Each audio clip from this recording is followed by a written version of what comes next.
One thing that internet marketing has in common with a lot of other industries is that there's a lot of lingo. It's a technical trade, and so there are a lot of long acronyms that result. We try to make it easier on ourselves. SEO is a perfect example. We've been dealing with SEO in this series of videos. Search engine optimization doesn't roll off the tongue like a nice acronym like SEO.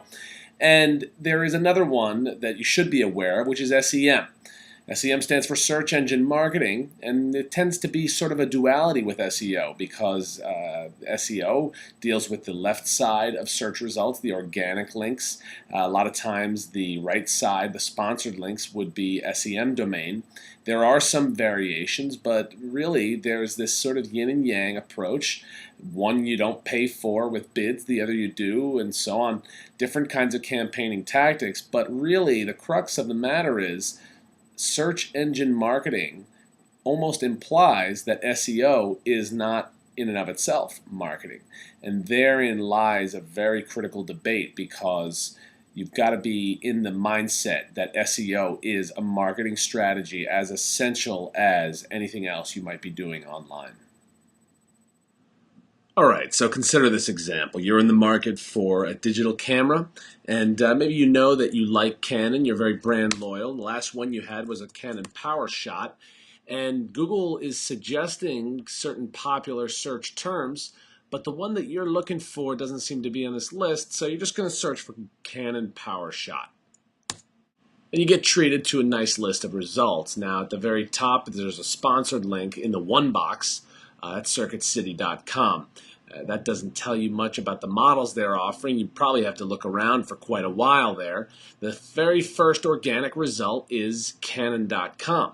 Now their title tag, Canon digital cameras. Well, that tells you it's digital cameras, but again, how confident are you that you're going to find your answer quickly? You might be confident that Canon.com is a good site to find information about the Canon brand, but think you can find it quicker? Well, if you go down the list a little bit, you see Canon PowerShot G9. Hey, there it is. That's the S3. That's the one you were looking for.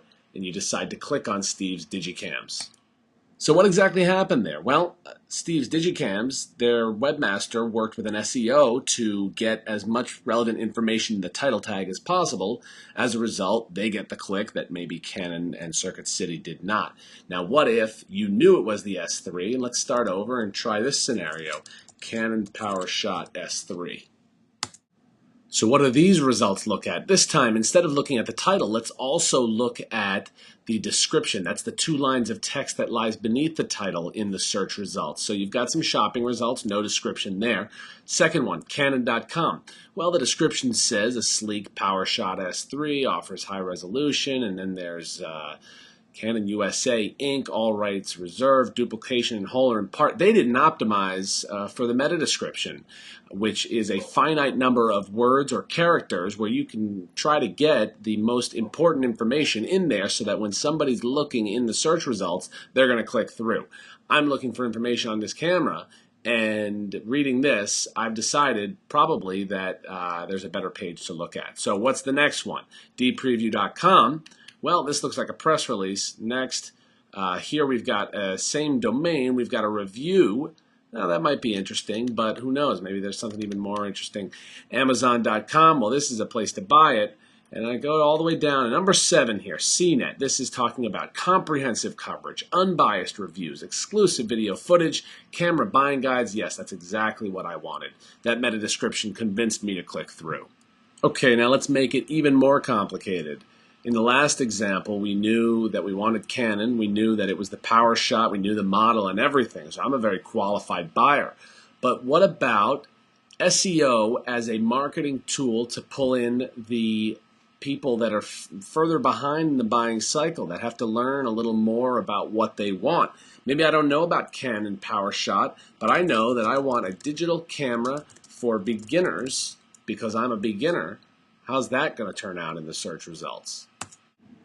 Well, I've got some options. About.com is the #1 result, and this is a site with a lot of buyer's guide type resources when we talk about digital cameras. A little further down, we've got a beginner's guide from photo.net. We've got some e-commerce links here. This is a blog post in the #5 spot. If I prefer video, I can go to #6. But what's important is these folks have branded their content with the title tag, the meta description, and a lot of other important SEO criteria. They've said we're not just about digital cameras. We may or may not cover the Canon PowerShot. What's important is we're there for beginners. They're going to arrange their content accordingly. And if they've got something to sell, if they're smart, they're going to make sure that they're reaching out to this kind of a consumer.